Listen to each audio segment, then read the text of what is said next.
मृत्यु क्या है? जब तक तुम मृत्यु में जीवन का सूत्र ना खोज लोगे, तब तक तुम्हें बार बार जन्मना होगा, मरना होगा। तुम फिर भेजे जाओगे, क्योंकि परीक्षा में तुम उत्तीर्ण नहीं होते। जीवन तैयारी है, मृत्यु परीक्षा है। परीक्षा अंत में है स्वभावतः। जीवन भर तैयारी करते हैं हम। तैयारी किस लिए करते हैं? कभी सोचा मृत्यु अंत में क्यों आती है? परीक्षा को अंत में आना ही होगा। मृत्यु जीवन की समाप्ति नहीं है।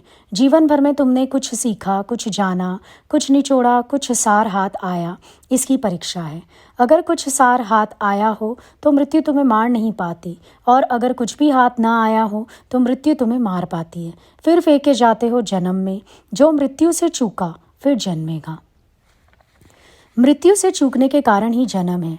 जो मृत्यु को जाग कर जी लिया, सौभाग्य से जी लिया, जिसने मृत्यु को आत्मसात कर लिया, जो मरा तन्मयता से, आनंद से, अहोभाव से, जिसने मृत्यु में भी परमात्मा के हाथ फैले हुए देख लिए, फिर उसका कोई जन्म नहीं है। इसीलिए कहते हैं ध्यान तो मृत्यु को ही सीखना है, स्वेच्छा से सीखना है। और अभी तुम नहीं सीखोगे तो मौत जब आएगी तो अचानक तुम अपने आप को तैयार नहीं कर पाओगे। मैं धीरे धीरे सीख रही हूँ कि मुझे हर उस बात पर प्रतिक्रिया नहीं देनी चाहिए जो मुझे चिंतित करती हैं। मैं धीरे धीरे सीख रही हूँ कि जिन्होंने मुझे चोट दी है, मुझे उन्हें चोट नहीं देना है। मैं धीरे धीरे सीख रही हूँ कि शायद सबसे बड़ी समझदारी का लक्षण भिड़ जाने के बजाय अलग हट जाने में है। मैं धीरे धीरे सीख रही हूँ कि अपने साथ हुए प्रत्येक बुरे बर्ताव पर प्रतिक्रिया करने में आपकी जो ऊर्जा खर्च होती है वो आपको खाली कर देती है और आपको दूसरी अच्छी चीज़ों को देखने से रोक देती है। मैं धीरे धीरे सीख रही हूँ कि मैं हर आदमी से वैसा व्यवहार नहीं पा सकूँगी जिसकी मैं अपेक्षा करती हूँ। मैं धीरे धीरे सीख रही हूँ कि किसी का दिल जीतने के लिए बहुत कठोर प्रयास करना समय और ऊर्जा की बर्बादी है, और यह आपको कुछ नहीं देता, केवल खालीपन से भर देता है। मैं धीरे धीरे सीख रही हूँ कि जवाब नहीं देने का अर्थ ये कदापि नहीं कि ये सब मुझे स्वीकार्य है, बल्कि ये कि मैं इससे ऊपर उठ जाना बेहतर समझती हूँ। मैं धीरे धीरे सीख रही हूँ कि कभी कभी कुछ नहीं कहना सब कुछ बोल देता है। मैं धीरे धीरे सीख रही हूँ कि किसी परेशान करने वाली बात पर प्रतिक्रिया देकर आप अपनी भावनाओं पर नियंत्रण की शक्ति किसी दूसरे को दे बैठते हो। मैं धीरे धीरे सीख रही हूँ कि मैं कोई प्रतिक्रिया दे भी दूँ तो भी कुछ बदलने वाला नहीं है। इससे लोग अचानक मुझे प्यार और सम्मान तो नहीं देने लगेंगे, यह उनकी सोच में कोई जादुई बदलाव तो नहीं ला पाएगा।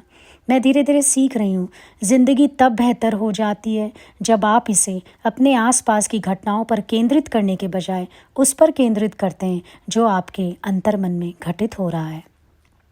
इसीलिए कहते हैं कि आप अपने आप पर और अपनी आंतरिक शांति के लिए काम करिए, और आपको बोध होगा कि चिंतित करने वाली हर छोटी छोटी बात पर रिएक्ट नहीं करना एक स्वस्थ और प्रसन्न जीवन का प्रथम अवयव है। जिंदगी बड़ी अजीब चीज़ है। जिंदगी जो चाहा कभी पाया नहीं, जो पाया कभी सोचा नहीं, और जो सोचा कभी मिला नहीं, और जो मिला रास आया नहीं। जो खोया हुआ है वो याद आता है, और जो पाया है वो संभाला जाता नहीं। क्यों अजीब सी है ज़िंदगी, कोई सुलझा पाता नहीं। जीवन में कभी समझौता करना पड़े तो कोई बड़ी बात नहीं, क्योंकि झुकता तो वही है जिसमें जान होती है। अकड़ तो मूर्खता की पहचान होती है।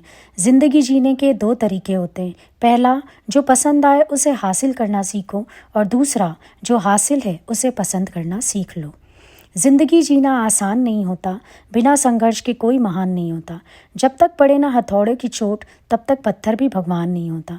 ये ज़िंदगी बहुत कुछ सिखाती है, कभी हंसाती है तो कभी रुलाती है, पर जो हर हाल में खुश रहता है ज़िंदगी उसी के आगे सर झुकाती है। चेहरे की हंसी से हर गम को छुपाना, बहुत कुछ बोलना पर कुछ नहीं छुपाना, खुद ना रूठो सबको मनाओ। राज है ज़िंदगी, बस जीते चले जाओ, जीते चले जाओ, जीते चले जाओ।